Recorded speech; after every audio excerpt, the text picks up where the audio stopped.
पुराणा स्मृति को साउंटुछंती पुराणा बंधु।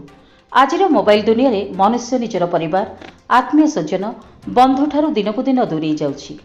समय बा काहीं एमानंक पई किंतु जेतेबेले मध्य समय आसे प्रत्येक व्यक्ति ताहार निजर पिलाबेल स्मृति को मने पकाई थाए और मने पकाई थाए सांग मानक सह खेलिबा पढ़िबा चगलामी करिबा सब किछि।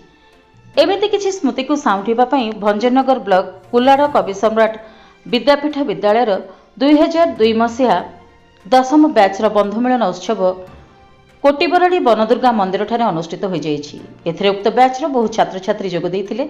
विभिन्न नृत्य गीत कविता आसर करबा सह पुराणा दिनर स्मृति को समस्ते मने पकई भाव विह्वल हो जाइथिले। किए सरकारी चाकरी कलानी तो आउ किए व्यवसाय करी कुटुंब पालन करिलेनी, आउ केही केही गुजराण मेंटाइबाकू बाहर राज्य को जाइछंती। किंतु समस्ते आमे गोटिए भाईचारा नहीं बंचिबा, समस्तଙ୍କ दुख सुखरे साथी होई ठिया हेबा आउ साहस देबा पई प्रतिश्रुतिबद्ध होइथिले।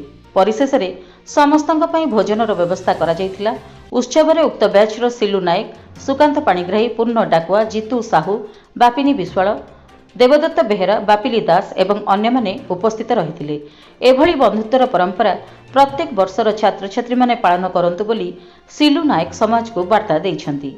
भंजनगर पुरुषोत्तम महापात्रଙ୍କ रिपोर्ट, जन अधिकार लाइव।